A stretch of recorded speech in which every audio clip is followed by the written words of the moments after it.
Welcome back to the interview. This is the second part of the interview where Art Bell interviews Dr. Ross. The topic is psychology of serial killers. Very good interview. I'm listening, trying to see if there's anything I can argue with, and I can't. Fantastic. This is so powerful. You don't get radio like this anymore. All right, let's get to this interview. Dr. Drew Ross back now, and he's a very controversial character, that's for sure. Remembered now, as I open the phone lines, remember that commercial that I run that I think is applicable here. Do not, ladies and gentlemen, raise your voice when you can instead reinforce your argument. That's a wonderful line, and you should keep it in mind as you call in this night, I hope. There are, however, a couple of other things that I would like to quickly touch on with you, Doctor. Popular entertainment, movies, books, music, that many people in our society in years past have blamed for these murder sprees and these murderous actions that some people take. Of late now, society seems to be changing its view of that, and they're not blaming these things so much anymore. Kind of an interesting change. What is your take on it? I talk about that a fair amount in the book. I think that the media does play a role, although it's not always a very immediate role, in the sense that it doesn't necessarily mean that the crime occurred 5 minutes after seeing something, although that's happened. Oh, no, I understand. But the culture of violence. But it forms for many people as they grow up in our society now. This media is such a big part of their milieu, of what they see, of what they come to see as being normal, as usual, the source of their values. And I think it is in that place that is really worrisome. It's not necessarily even an individual piece, although that can be a problem too, but the overall thing of when you have a kid that's playing violent video games, watching violent movies, acting it out with his friends or her friends, and the group forms itself around those values, emulates their heroes or the heroes from those things. All of that worries me a great deal. How old are you, Doctor? I'm 38. 38. I'm 54. And, Doctor, when I was young, we had a lot of violence on TV. And I saw the, TV first come alive and had a little 7-inch screen. And we had people killing Indians, and violence was always very clean, very antiseptic. People clasped their chest and they fell down and they were dead. And there was you never saw blood, you never saw gore, you never saw violence. Today, in the media, we see the horrendous, horrific reality of violence. They're getting very real about it. I mean, you see bones torn from people and people shredded with chainsaws, and it's horrible. Now, which of these two examples is the more harmful for society, since you do believe media overall has an effect? Which is the more harmful? It's interesting because there does seem to be a qualitative difference. There's something about the way violence has changed. I think that, for one thing, even though some of the values would not be values that we would agree with today, there was a certain difference in the way in which violence was portrayed, in terms of the values, in terms of the use of it, that somehow there is a feeling, I can't describe it terribly well, but I think if you watch the two things, there is a greater degree of glorification, a greater degree of the sense that violence is cool. Remember, what kids are looking at is to be cool, and there's a greater sense in the newer media that violence is cool. I don't think that showing violence as antiseptic and showing it as if nothing happens is great, but I also don't think the newer stuff, which shows the gore but often doesn't show the results of violence, doesn't show the pain that it's caused, the prison and punishment, the victim. I mean, it doesn't show, it still doesn't, you just see the guy swing the gun over and boom, the guy is out of the way after a thin justification for why he should be so violent.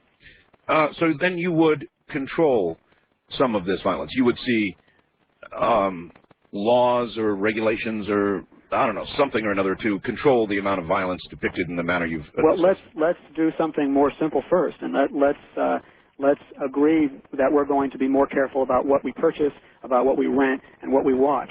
Let's start doing this at a grassroots level before we start trying to legislate it. Isn't going to happen.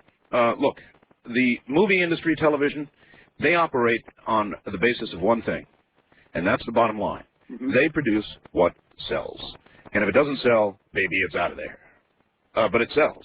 That means there is a demand. So the law of supply and demand is in effect here. And the only thing that is going to change that is going to be a law, if you really want to change it. Well, Probably so, but the thing is that people feel that they are powerless in the face of violence, and yet they're not as powerless as they presume. The question is, what are you reading? What are you looking at? Not the question of whether it has anything to do with violence, because that is an issue we deal with, but how does it portray it? What are the results of it? How does it deal with it? And you know, you're going to make mistakes. You're going to watch the wrong thing, but overall, look, Doctor, I played Doom. I played Doom 2, and I've blown away 1 million people with some of the nastiest weapons you've ever seen, and I have no desire to go out and kill anybody. You're right, but you may be serving people if you don't have it around, so that your 12-year-old kid who's playing it too. Mm-hmm. What about stuff like the Hannibal movies? I guess same thing. Matrix, you put it down here, or Summer of Sam. Well, I'm worried in general about all of them. Again, I'm not trying to say that any movie or any movie or book that has something to do with violence, you know, that we shouldn't read or think in any way about violence. I mean, it's something we have to look at. The question is, how is it portrayed? Is it glorified? Is it sanctified? Is it made to be cool? That's the issue that I really worry about. All right. As a psychiatrist, address for me. We had the tragedy in Littleton, and immediately following that tragedy, we had, God, I bet we had reported and unreported, I bet we had 100 imitators out there threatening or copying or trying to copy that crime. Even though, of course, they didn't really do it, but right. But there were attempts. And, sure. And so tell me a little bit about this copycat thing. Well, obviously, I can't tell you a lot about the individuals because I didn't examine them, but the issue of copycatting is, for one thing, this thing attracted an enormous amount of attention, and the perpetrators became infamous and had an enormous amount of attention focused on them. And although they were obviously feared and it was a negative attention, it was a powerful attention. And one of the themes of Littleton, at least to the extent that you believe what the media is portraying, which is always an issue, is the theme of the underdog, the theme of the kid that gets made fun of, that's not the jock, that's not the that's not the top dog, and that is an enormous theme for a lot of kids and a lot of people in our culture. And so the underdog becomes powerful, even in a harshly, terribly, horrifically negative way, is something that resonates with a lot of people, and then the attention that was given it. And we know that immediately after that. So that was the motivation. You're saying that was the motivation. I think in some of the cases that was part of the motivation. And so that's done, concluded, and all finished at the time of the crime, because of course they know they're not going to be around to see whatever negative notoriety they generate. They know in their minds they will do it, and that is sufficient cause in their minds. I'm sorry, I was talking about the copycatters more than I was talking about the original people. I see. All right. Well, let's go to the originals for a moment. I take it that is your take. In other words, that they will get some retribution for their underdog position. They'll get some notoriety. Why did they do it? Those are some themes that I'm worried about. I have to be careful because obviously, I mean, this is stunningly obvious. I didn't interview these kids. There's a lot of stuff that the media has put out. I had a very strong feeling that certain things that the media found, because the story was so hot, they really focused on it and played it up and portrayed it as being very unusual when some of the things may have been fairly typical for that age range. I felt that the water there was really muddy, and it's real hard for me to look at my television set and tell you why these kids did it. I worry about media issues. I worry about this issue of empowerment in a sense of feeling disempowered and made fun of. I worry about the accessibility of firearms, but I don't want to tell you why these kids did it because I didn't get to talk to them. I never got to see them. As I said, it's usually multiple causes. Fine. Those are some of the causes I've seen highlighted. But we have to be careful. It's really easy to make a judgment call. But I felt like the information out of that thing felt distorted to me. It felt like certain things became very highlighted because it made headlines. Doctor, do you think that a citizen who has not been committed of a crime and has not been found to be not of sound mind should or should not have the right to bear a firearm? I personally believe that it should not be an unrestricted right. In other words, I think that there are other factors I would like to look into besides whether or not they've committed a crime. Or are of sound mind. What other issues would you look into before you'd allow a person to own a gun? I would like to know whether they've been accused of some serious crimes, whether there have been reports of domestic violence, whether there are records that show a pattern of chronic substance abuse, a pattern of impulsive and reckless behavior in other areas in addition. I'd like to know more about that person so that we can scrutinize the reasonableness of this person owning a firearm. And what process would you suggest that would accomplish that range of qualification? That's not one that I cover in my book, and not one that I feel that I'm an expert on. But I think that we can. I think that if we sat here for the next 20 minutes, we probably could come up with a fairly reasonable process. Well, I mean, for example, if I wanted to own a gun, would you say that I should have to come to somebody like you who would evaluate me? I don't know that I feel that every single person that signs up needs to come and see a mental health professional in order to get kind of a mental health screening. I think that sounds like it might be awfully cumbersome and awfully expensive. It may be that if there are certain indications that sound like it's in my area, then maybe you would need to come in and see somebody like me for a screening. But I think you'd have to meet some criteria to make the person worry that that's the area that they need more information on. But I don't think if we need to march everybody through the mental health practitioner's office. That sounds very cumbersome to me. Well, other than some sort of police record, I cannot imagine what a system could dispense the information that would begin to, put up a red flag. Primarily, you're going to be looking at police records. You're right. Primarily, you're going to be looking at arrests, at accusations, at calls, at whether there's been restraining orders against the person. But accusations and things like that are made all the time, and there is this Second Amendment thing, which is part of our Bill of Rights, as much of a part of the Bill of Rights as you've been using to, in some cases, talk about the way punishment should not be administered or should be administered. It's as much a part of the Bill of Rights as the rest of it, isn't it? Yes, it is. The question is does that require it to be unrestricted? Can we make reasonable restrictions and reasonable investigations to feel that this person is, to put it in your way, of sound mind and does not have a criminal record, does not have indications of reasons that we would worry about this person having a firearm, or at least owning a firearm? Well, there are moves now, as you well are aware, I'm sure, that those who have been arrested for domestic violence shall not own a firearm. Those who have various blotches on their record, but I mean, you're even going beyond that, and you're saying you should look at people who have been accused of things. Not necessarily all I'm saying is that triggers a further investigation into what's going on, so that you can find out if this person has been subject to unreasonable accusation. The problem is if the problem has been that the person has been beating up their spouse for years, but they've never gotten convicted of it because they intimidate the spouse into backing down, et cetera, et cetera. Mm-hmm. You want to be able to find that person, and so the issue for me is not that any accusation, boom, you're off the list. The question is triggering a further investigation by a reasonably skilled investigator to look at that issue, to just trigger, okay, this person is not in the category of completely clean, okay, let them do it, nor are they in the category of, forget it. They're in the category of let's look into this further. That's what I'm talking about. Boy, you're talking about a lot of money and manpower. Boy, but you just, one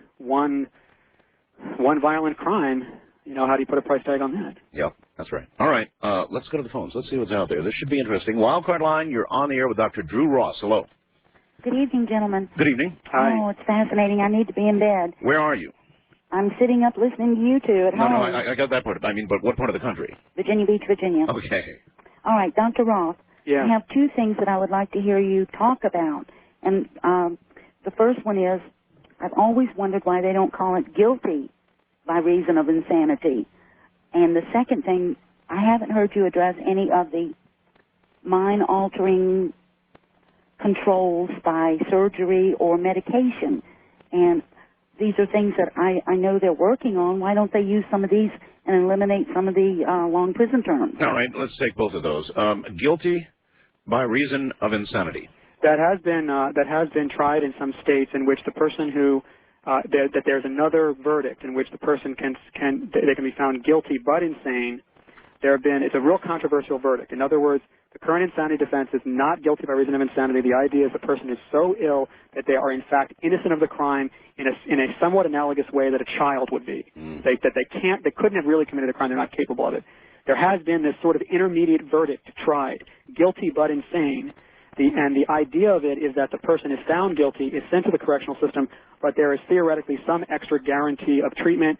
In at least one of the studies of this, there really wasn't much of a guarantee of treatment, and it was really kind of a sugar-coated guilty verdict. It was basically a guilty verdict that people could feel more comfortable in acknowledging that there was a mental illness. Are you familiar with the name Kaczynski? Mm-hmm. The Unabomber? Yeah. Did you happen to read the Los Angeles Times article that indicated that Kaczynski was a voluntary mind control experiment? Were you aware of that? I heard something about that. I did not read the article, but I saw something, I believe, on the Internet suggesting that. I didn't get the details. It was in the Los Angeles Times. Yeah. Does that surprise you? No, not really. I'd like to know more about it, but it does, I can't say it completely surprises me from the story. Mm-hmm. Right. The second part of our question is the issue of drugs, of mind-altering drugs and yes. surgeries, and I believe that the question is using those as a sort of a form of correction of the behavior problems, such that the person doesn't have to be held in jail. The answer to that is kind of a complicated one, but the issue is the efficacy, how effective are these. How effective would a surgery be to sort of guarantee that the person is not violent while still allowing them to be functional? Obviously, one of the difficulties is historically the past use of prisoners as guinea pigs for experimentation would make this a big issue of frontal lobotomies. Frontal lobotomy story would certainly come back into question. And the other question is just how effective can that be? I'm not a neurosurgeon, but I think there's issues there. All right, second thing with drugs is the person would have to still take the drug after they left. Doctor, it's the top of the hour. Hold on. We'll be right back.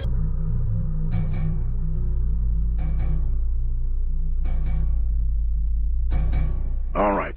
Once again, the good doctor is back, and is there anything else you want to get out before we dive back into the phones, Doctor? I just want to say the title of the book is Looking into the Eyes of the Killer, and that the book covers more than the issue of punishment. It is really my journey into working with people that have been violent, trying to explain and understand different forms of violence. And there's a couple of chapters about people who are sociopaths or psychopaths, other types of people who have been violent, the issue of remorse, the issue of abuse as a thing that leads to violence. A lot of the reader following me as I interview people who have been violent and try to figure out what went on with them and try to understand the system as it deals with them and understand why I was doing that kind of work. And then it kind of concludes with my struggles with the system and the issue of punishment. But I wanted to let people know it's not all just about the punishment issue. Talk a little bit about a different kind of crime. Or maybe it's not a different kind of crime. Maybe you're the one to tell me. A couple of white guys take a black guy and tie him to a fence, pour gasoline over him, and burn him alive. Okay? Mm. That's a hate crime. That's what we call a hate crime. Yeah. Do you look at this in some way other than you look at other crimes, these terrible, heinous crimes? Is a hate crime a different kind of crime? In some ways, yes. How so? A lot of crimes, as we talked about earlier, are committed by someone who knows the person and involves marital or arguments between sexual partners or friends or gambling or drug deals, etc. What you're talking about is a crime that, as far as we know, is committed on the basis of the membership of a group, a person who hates a different group and who selects this person out entirely because of that. Right, color, skin, religion, whatever. And I think that if, I can't quote for sure, but my hunch is if you looked at the demographics of those people, they would be a bit different than the other type. And I do think it's a different crime in some ways. Warranting what sort of different treatment from your perspective, as you have described the way you think that somebody convicted of a first-degree murder should be treated? Then how would you treat this person in a different way? Well, I don't know if you would treat them differently in terms of the justice system, although the chances of that person changing their values about that hatred seem to me to be generally pretty low. But the issues of prevention would be different in terms of working with people on tolerance and in terms of working with people on humanity and realizing that even if a group is different than you, that seeing them as being human in the way you are, essentially the golden rule. So working in terms of prevention may be different, but in terms of the justice system, I certainly would be real wary of someone who has gone to that length of this is not a crime of or in many cases, I guess I'm trying to say it's not a crime of a momentary extreme passion when it's of a long-lasting hatred and in many cases a belief that such a crime is justified. In some ways, it's more chilling. More chilling. Yeah. Deserving of a greater degree of punishment? Or well, do you for my just avoid case, that word? We're using different language, deserving in many cases of a greater degree of caution in terms of the issue of safety of that person back in the community if we're considering that. Huh. Very interesting. All right. First-time caller line, you are on the air with Dr. Drew Ross. Hello. Hi, Doctor. How are you? Good. This is Stephen. I'm calling from Maui, and I'm also a lawyer. I have, over the years, represented a number of criminal defendants and quite a few homicide cases. So, to a certain degree, I do share some of your insight into the kind of people that do this, and the most bizarre kind of folks in the world, it seems to me, that get involved in homicide. Mm-hmm. To some of the other people who have commented tonight, and I got to comment, Art, this is an absolutely fascinating show, and I really appreciate you doing it. Sure. The concept of the number of people who have been put to death by the state wrongfully, there are a great number of them, as I think the doctor is well aware. Yet, I mean, we just can't list the names, but there are certain websites that will have that stuff. But I think most telling was that seminar was it earlier this year or late last year at Northwestern University, where they had almost 24 people up there who had been released, having sat on death row and wrongfully convicted, and whose convictions were overturned or their convictions were challenged because of DNA evidence being able to use to prove conclusively that they weren't the guy. I mean, it's regardless of your passions about wanting to just eliminate people who do some of those most heinous things, it has to be tempered with the reality that sometimes it's wrong. And I realize that in some of the cases I've handled myself, I was convinced beyond all doubt that my client ultimately was guilty of the offense for which they were charged in. Mm-hmm. You sit there and just kind of look straight in the face and how the hell did you do this? Mm-hmm. But Actually, I would rather look you straight in the face and ask you, how the hell do you defend someone like that? that is the easiest question for a lawyer to answer, Art. Answer it. It's simple. The answer is that you have a system, whether it's in the federal government or in the state, and you used to live here, so you know it's a small state, but it's still 1 million strong. It's 1 million versus 1. It's the resources of 1 million, that's our state of Hawaii, that is, versus one person. And we, as criminal defense lawyers, whether we're retained and paid by the defendant or retained as court-appointed by the state, we're given very little resources. So the fact of the matter is our function is not so much to get the guilty off, it's to make damn certain that the system works, that the proof of their guilt is done beyond a reasonable doubt. Mm-hmm. But Go ahead. it's irresistible for me to ask you, because let's say that you're halfway through a trial of somebody who has been convicted of a blatant murder, walking into a 7-Eleven, putting a bullet through the guy's head or the gal's head, something like that, and you know they're guilty, and yet somehow you are able to locate some loophole through which this person can jump because of some error the police made, and Miranda rights, or who the hell knows what. How can you live with yourself after assisting in the release of that person? Well, it's the greatest fallacy known to man. It's the Santa Claus is alive kind of thing. That isn't what happens. It is so seldom that happens. But the question you must be asking is, how do you justify criminal behavior on the part of the government? That's the real question. And then you have to ask the real question, is what is the percentage of times that, in spite of the fact that you can prove conclusively that the police officers violated the law? One has to remember, it's not a loophole, it's the Constitution, unless we hold the Constitution to have no value, and that the Constitution is not a guideline by which we should run our... No, it has great value. I simply, I didn't ask that. What I asked was how you could live with yourself.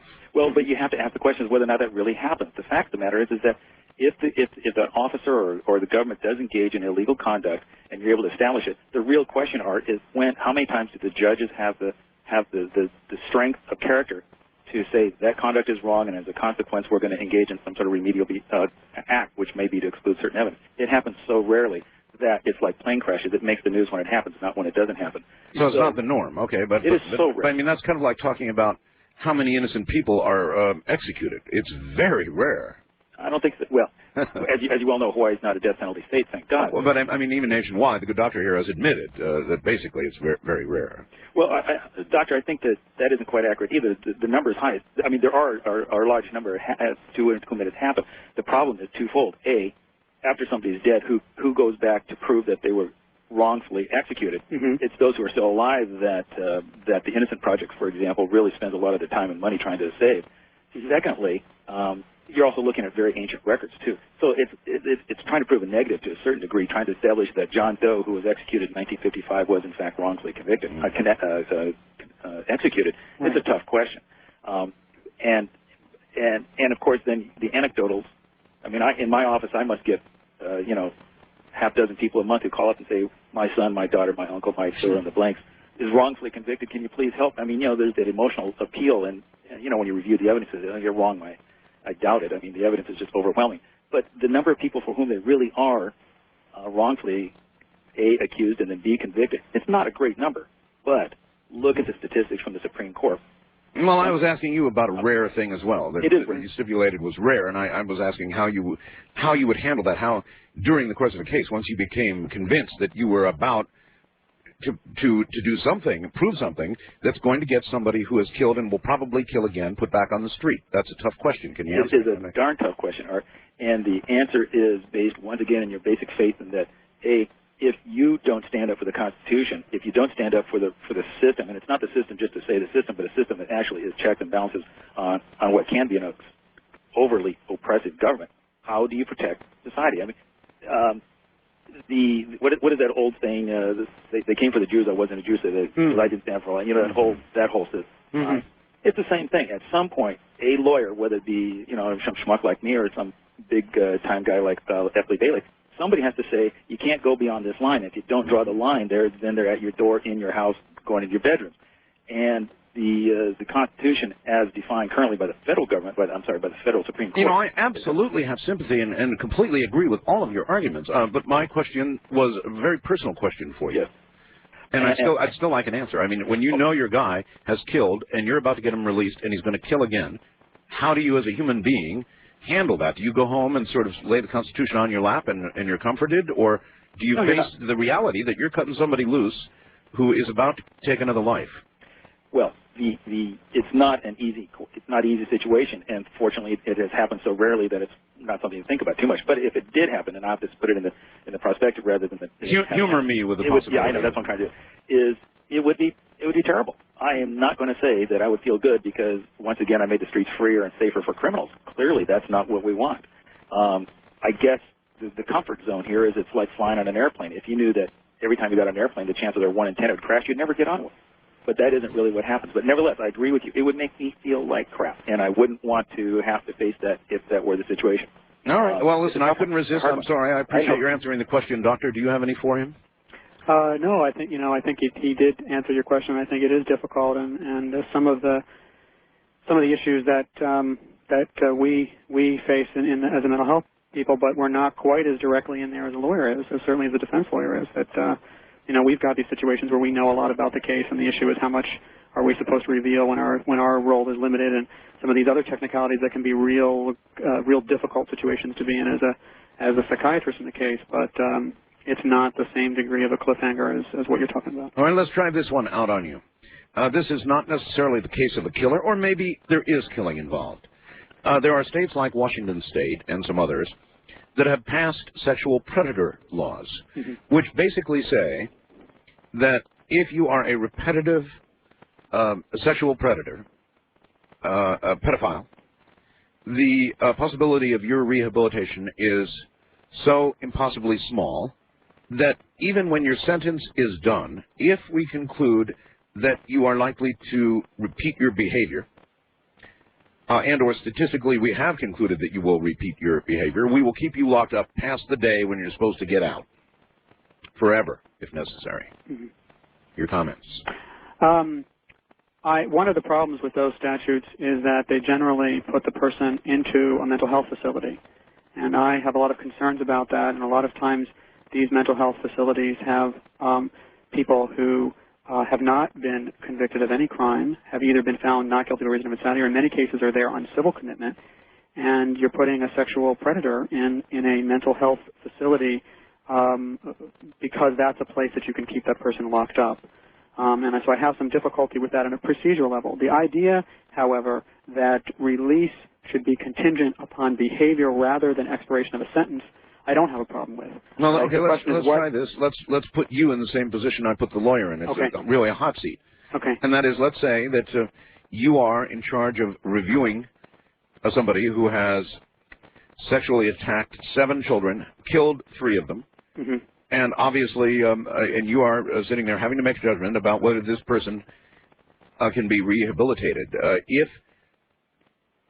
Is there any circumstance under which you could imagine you could recommend such a person be returned to society, knowing what you know about this type of disorder? I strain to imagine a situation with 7 offenses and 3 murders. Only the most unusual and bizarre situations of a person who had some kind of really strange illness that has now been fixed. I mean, it basically, I can't imagine anything realistic upon which you could base the idea that the example you've given would be able to be rehabilitated. If it was found that a certain type of brain surgery, let's not talk about frontal lobotomies for a moment, but something a little more like a surgical strike, the military would call it, was an effective means of changing behavior, would you say that that would be a reasonable alternative to long incarceration or execution? Well, again, you're going to look at efficacy, you're going to look at side effects, et cetera, and it's certainly something that would be worth considering, and it may be something where, again, if you have a system in which the convict bears some of the cost in terms of workload, in which this person might be able to even have a choice that they could accept this surgery and get out sooner, or not accept the surgery and be in longer and be working during that time. Obviously, if it's the state's costs are entirely, if the costs are entirely borne by the state, then the issue of whether that person should have a choice becomes more complicated. But certainly, it's going to be something that we're going to be looking into if we find a surgery that has that degree of efficacy. Again, that's putting a lot of pressure on our surgeons to be able to deliver a surgery of that level of accuracy and efficacy. I mean, if you look at medical procedures and medical effectiveness, we generally are not at quite that level of No, we're not there yet. We are not there yet, but we may well get there, and then that will be a well-argued question, I'm sure. All right, hold on, Doctor. Tell me down in the comments what you're thinking.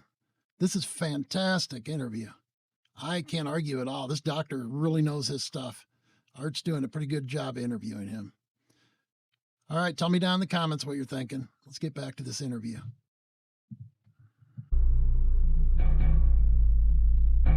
All right, here we go again, Dr. Drew Ross. Thank you for hanging in there, Doctor. Sure. Here they come again. First-time caller line, you're on the air with Dr. Drew Ross. Hi, Dr. Ross. Hi. I have a few comments to make and a couple of questions. I've read your book. It's very interesting. Oh, thanks. And I had somebody in my family murdered, and I think initially I wanted to see them dead, but I think over the last 6 months or so I've come to the conclusion that I would be sinking to their level to kill them, or to have the state kill them, and I still think capital punishment is wrong. I'm also calling from Canada, and the guy from Montreal, I think the 3 people he was thinking of were David Milgaard from Alberta, Guy Palmerin from Ontario, and a fellow by the name of, I think it was Donaldson out in the Maritimes, were all wrongfully convicted and imprisoned. My questions are, how often is brain damage and actual physical neurological problems seen in violent criminals as compared to, say, the general population, and what sorts of brain damage and physical and mental illnesses are seen in violent criminals? All right, well, that's a big question. Let's stick with the physical part of it. What percentage, Doctor, do you think? It's a controversial issue because it depends on how hard you look. If you do high-level imaging studies and neuropsychological testing, you tend to find a higher percentage than if you look at historical records of what's already been diagnosed. Remember, people that are violent are often people that are from the lower socioeconomic classes. They generally have not received a lot of medical care or diagnostic workups. And so it depends on how hard you look for it. I can't give you a number, but I can say that in some of the studies that Dorothy Otnow-Lewis has done of people on death row and juveniles and stuff, it was quite high. If you look for it with a high, with a high level of suspicion and you spend a lot of money to look for it, it's often there. I don't know the percentages off the top of my head. All right. I've got a question, and then we'll go back to the phones. So often we hear, oh, my God, look, another killing, and look at this, the person was on Prozac. And they blame Prozac. Now, my take on that has always been, well, if they're on Prozac, it's because they've already been diagnosed to have a serious problem, so obviously you're going to come up with a higher percentage of people who are, somebody's attempting to medicate, and it perhaps just simply isn't working. So you're going to have a higher percentage of people committing crimes who are taking Prozac than not. And so for that reason, I don't throw the baby with the bathwater. Or what's your attitude about Prozac and like drugs? I pretty much agree with what you've said. Prozac was the first of a new generation of antidepressants. It was very hot, very touted for being almost a cure-all for a lot of things. And once something gets that high in the press's esteem, it then becomes news if there's anything negative on it. So Prozac has taken a whole lot of heat from it, and all of it has become a bit of the target for people that oppose psychiatry and oppose psychopharmacology. My feeling about it is it's an antidepressant. It has some things that are not so wonderful about it, and it has a lot of things that are beneficial about it. There is something that's in the psychiatric literature that a small percentage of people will apparently have something of a substantial personality change on Prozac and similar medications. And in general, if that happens, you want to take them off of it. However, again, I think that the majority of those cases are people that are looking for some kind of a defense. You mean a negative change? I mean, obviously... A negative change, right. Right. A negative change. Because what you want with Prozac is you're trying to achieve a change. Well, it's not a personality, not in your overall personality, but in your mood. You still want to be the same style of person in general, but you want your mood to be restored. The other thing, of course, is when you have a situation. There was a case recently on Maui in which Prozac was raised.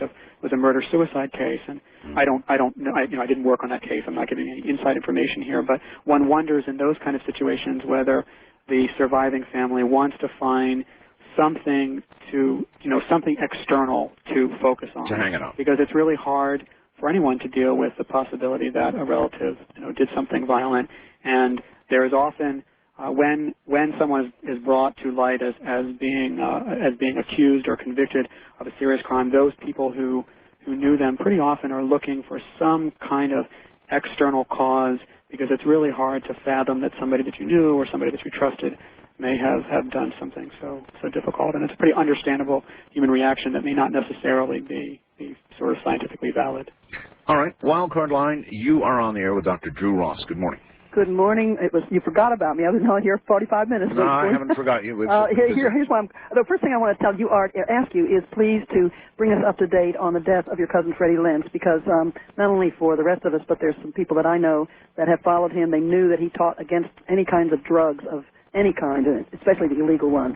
And then what I wanted to say, because you have brought up about Prozac, and I was on that subject, that was part of my question, and also the mineral imbalance in the brain, and I just am kind of thinking that perhaps they haven't studied the brains of these people enough, because when they have done these studies, they have found incredible results. When they've chelated out excess manganese, for example, which was directed by the Violence Research Foundation in California, and I have advocated Red Hodges to be on your show, and Dr. Gottschalk of the University of California at Reed Irvine to explain all that, to be on your show.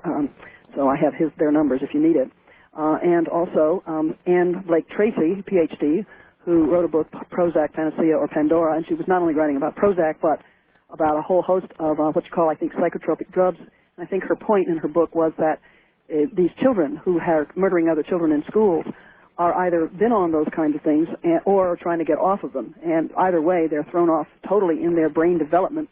And for young children to have these kinds of things given to them, and ADD stuff and Ritalin and all of that is to the detriment. All right. That's kind of the opposite of the argument I was making, and the doctor was agreeing with a little while ago. But is there a trend to that overdoes it, doctor, that overprescribes these drugs as just an easy out? Well, this has been a big controversy. I'm not a child psychiatrist, but I think that like many situations in psychiatry, there is probably areas in which there is overdiagnosis and areas in which there's underdiagnosis, in which it's not. A lot of times we worry in terms of the underdiagnosis of kids that are inattentive but not behavior problems. In other words, they're not troublemakers, they're not real hyperactive or real fidgety, but they aren't able to attend very well. They often don't get identified because they're not making trouble in the classroom. Right. On the other hand, we also worry about situations in which you have high-achieving parents that expect the child to be high-achieving, and sometimes will get latched onto the idea of a diagnosis and medication treatment because their child, for whatever reason, is performing at B level and they expect the child to be A level, and there may not be a diagnosis, and we worry about situations in which those kids get treated. So I think there's pockets of both. I think there's pockets of overdiagnosis. I think there's pockets of underdiagnosis. And I also think, that it's hard with a lot of schools to sometimes be able to tailor things for the needs of these kids. And sometimes we, again, it's this continuing debate of do we wind up falling back on medication too much? And of course, the healthcare system is asking for doctors to do things quicker, less frequent visits, less time. And with children, you want to spend time not only with the children, but also with the with the parents as well, and if possible with the teacher. So it's a complicated area. I don't want to make a sweeping opinion, but I think there's a bit of both underdiagnosis and overdiagnosis in those cases. East of the Rockies, you're on the air with Dr. Drew Ross. Hi. Hello, Dr. Ross. Hi. I have a couple of quick comments and a couple of questions. One, I'm very concerned with what you perceive to be the social impact on violence. For example, I'm in Indianapolis, Indiana, and we have declared ourselves to be the, quote, amateur sports capital of the world, or the sports capital of the world. And since that time, we've seen a dramatic increase in crime. And I guess I'm very concerned with the violence level of the contact sports and what impact this is having on young people, because it would seem, as you review the number of sports figures involved in at least aggressive crimes against females and very often just aggressive behaviors, does this contribute in any way to communities' increase in violence? I think people want to emulate what they perceive to be stardom. And I noticed that you said early on that so many of the people who you diagnose come from lower economic backgrounds and have received minimal medical care in their past. And so many of the professional sports personnel are coming from, I mean, this is a realm of achievement for them, but most of them were not necessarily high achievers academically prior to their involvement in the professional sports industry. Well, I think that I do worry at times that we have different styles of coaching and different styles of parental involvement with sports, and I do worry about those situations in which the coaches and or the parents, we should call it sports personship, the idea of playing a fair game, the idea of going out there and doing your best but giving the other person a fair shake, the idea of congratulating the other person, enjoying yourself out there and enjoying the game whether you win or lose. And I think that there's different values that can be taught to kids in sports, and I do worry about the level of aggression that is sometimes taught and the level of aggression that is promoted in terms of some of the professional sports, some of the language. If you listen to the language of some of the sports announcers, it's awfully violent language, war type of language, killer instinct, et cetera, and it's remarkable to me. I remember when O.J. Simpson was first charged, and what was surprising to me was that so many people were surprised that he could be charged with such a thing, because his image was generally kind of the good guy image. It reminds me of the in the 70s, the way the wrestlers, the worldwide wrestling or whatever it's called, where there'd be a very prototypical bad guy and then a good guy, and the good guy would come up and talk with the announcer, and, well, I hope it's a good match, and then they'd both go and bash each other's heads for a half an hour. And so that good guy image can sometimes be a veneer, and yet a lot of these sports are very focused on aggression. Okay, hold up a minute now. Let me jump in here. Okay. I'm a really, really big fan of the NFL. Okay. There's a lot of violence in the NFL. There's people hitting people, boom, you can hear it, heads clashing down on the field. Now, would it be your view that such games are actually a cause of violent thoughts and violent tendencies and violent actions, or that perhaps the airing of such things allows people to vicariously live out what otherwise might become a personal violent tendency? I think there's some degree of chance of both. To be honest with you, I worry more about the direct training of kids with their sports than I do about the broadcast sports, and I worry more about the broadcast movies and I worry more about the video games than I do professional sports. But I think it's possible, to answer your question, that there's both. Some what we call cathartic things, some kind of passing through of your impulses by, screaming about the game and kind of, getting it out. Vicariously living it, yeah. Right. And some degree of ways in which people may get pumped up by it. But in general, I worry less about that than I worry about the movies and the video games too. All right. West of the Rockies, you're on the air with Dr. Drew Ross. Hello.